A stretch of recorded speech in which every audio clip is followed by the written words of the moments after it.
And in this show today, we're going to go over some of the things that was said in this article, especially an incident that Alex Jones has wanted buried forever. And this is the night that he got his ass kicked in a parking lot and then threatened to, or maybe he did, snitch to the FBI. He did. The FBI that he says he has relatives in.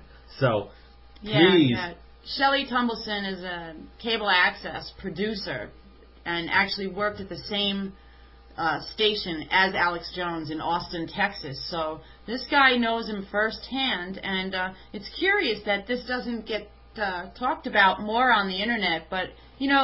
Brother. Now, Lisa, let's get to it. Let's get to the big fight. And right here, let's set this up that... The parking lot? The parking lot fight. This is called the parking lot incident. Yeah, and this is notorious in Austin alternative media. And, you know, instead of telling the story, why don't we just... I'm going to have Lisa read it, and this... Okay, a fellow producer related this story to Shelly Tumbleson. Tumbleson almost would have... Well, he would have been there, but he didn't want to be where Alex Jones was, so somebody else told him about it that works with him.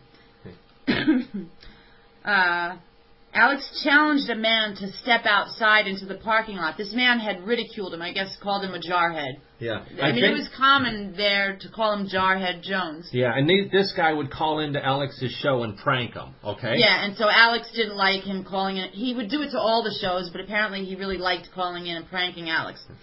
And so he challenges this guy to step outside. This man, Steve, they're calling him Steve, took him up on it. The guy said, okay, let's go. Now, Alex... Just read it verbatim. Just read it. Okay, so he challenged a man to step outside. The man took him up on it and whipped him like the little bitch that he is. Not being able to accept defeat, Alex claimed that 4 men with knives attacked him to stifle his free speech. Okay, many of us have been that humiliated in our lifetimes. But then, he got Daddy to call in a favor, and he actually got the FBI to go to this defunct bookstore, now defunct, named Fringeware, to find this guy's address. He did this by concocting a story of the guy, supposedly the guy that he was in a fight with, being one of the leaders of a terrorist organization. And he also made charges that this guy had child pornography. Now, remember when Alex was at the border, the Canadian border? What was one of the things he said that they suspected him of, supposedly? Yeah. Having child pornography on his computer. Yeah, interesting. Yeah, and why would this keep coming up like that? But there's something else. Here, look. When the cops came, the cops were called, okay? When the cops came in, of course, Alex was the one bleeding all over the place. When the cops came, Alex was ranting and changing his story with each breath. Began to talk of his importance and his family's wealth and his relatives in the FBI. Wait, let me read this before we get to it. There's another part of it. This is a long article, and it goes all over the place. We're trying to pick excerpts. Yeah. Okay, so upon arriving, C and Company, a total of 3 guys, were talking to whoever was at the desk, and Sir Jarhead, the Booger Elf, a.k.a. Jarhead, recognized his voice and began to berate him as best his little mind could manage. C is actually very smart, and he was calmly pointing out Jarhead's swelling example of fascism. Jarhead became louder and louder, begging C to step outside. This is when Steve said, and I quote, "I can't believe you're acting like this because he called you a jarhead." He spun around and focused his fury on this guy. When he said, "Step outside and I'll whip you like my bitch," this guy said, "Okay, let's go," and led the way. Okay? Jarhead then hesitates, then followed, as did Charlie from this guy and another guy named Kanya. Okay? So Jarhead's next, this is all right from the article. I think that's a woman. Oh, yeah, okay. Well, Jarhead's next brave move was to announce that he had a gun and began foraging around in his truck. Steve said, "Oh, now you're going to shoot me, you pussy?"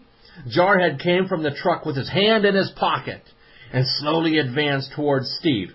Steve retreated 2 or 3 steps, then said, "Then shoot me," and promptly nailed Jarhead with a right hook. They both just stood there for what seemed like a long time. Then Steve let many more fly. Jarhead tried to throw one. That's right, one punch, which grazed Steve's nose, like flicking at a booger. At this point, Iggy came out of the studio. Jarhead saw him and screamed for him to go get Bob. So they went in to get reinforcement for Alex. So Bob came running out to see Jarhead bleeding profusely and shouting, "They jumped me with knives!" Charlie disputed this, so Jarhead spit blood on him. So Charlie, bless him, punched him right in a mason jar of a head. So when the cops came, Jarhead was ranting and changing his story with each breath and began to talk of his importance and his family's wealth and his relatives and the FBI. Wow. Now, Lisa, a few months ago we got criticized. It's such a classic visual. Yeah. Here's Alex bleeding all over the place, ranting and raving that he's going to call. No, the part about the guy, the guy's punching him in the nose. Yeah. After Alex spit on him. Yeah. Alex spits blood on him, so the guy pops him another one in the head. Yeah. So yeah, we did get a lot of heat. See, we actually were attacked. Yeah. By psychos. We really were attacked by a bunch of thugs on the internet. And as we said... And we did have to call the law. But look what Alex did years ago. Yeah. And see, as I said, any man out there that would see the type of abuse that Lisa had to endure, if this happened to their mother, their wife, or their sister or daughter. Yeah, and it's still happening. If this would happen to any of their wives or mothers or daughters or sisters, they would do the absolute thing. Yet all of Alex Jones's little groupies conveniently seem to forget that Alex was the one that challenged this guy to a fight. Oh, by the way, Alex knows that people have been reading this parking lot incident, this guy Tumbleson's website, synesthetic.com, and Tumbleson's friend told him Alex wants this removed. And of course it's not still removed, but just in case it is, we have it on our website. Yeah, exactly. And this one won't be removed. So Alex challenges the guy to a fight.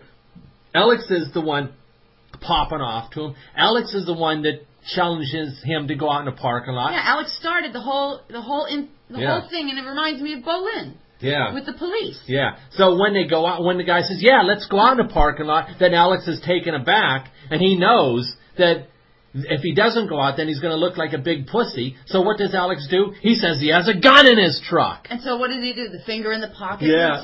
like 5-year-old kids used to do when they're playing cowboys and Indians. So this guy whoops Alex's ass. Alex is bleeding all over the place. And it turns out that the people that didn't get charges pressed against, Alex tried to get them in trouble with the law. He made up a story about the guy being a leader of a terrorist organization and having child porn to get the feds drawn into it. And the feds ended up looking into it and dropping the matter. Yeah. So now So where's your proof, Alex? Yeah. So why aren't all these people talking about Alex Jones calling the FBI? Yeah. Alex Jones being a narc. Alex Jones being a snitch. Because when you're one with God, like Alex is, you can do anything you want, and people won't bat an eye. Yeah. Now, this is a notorious story in Austin, Texas. Everybody in the alternative media and the Patriot movement knows about it. Well, and wait, now we have to tell Alex's side of it. Okay. According to Alex's version, Alex got jumped by 4 thugs with knives. Yeah. Now, he walked away from this uncut and okay, except he was bleeding because he got punched in the nose and he got popped a few times by the guy that he mouthed off to begin with.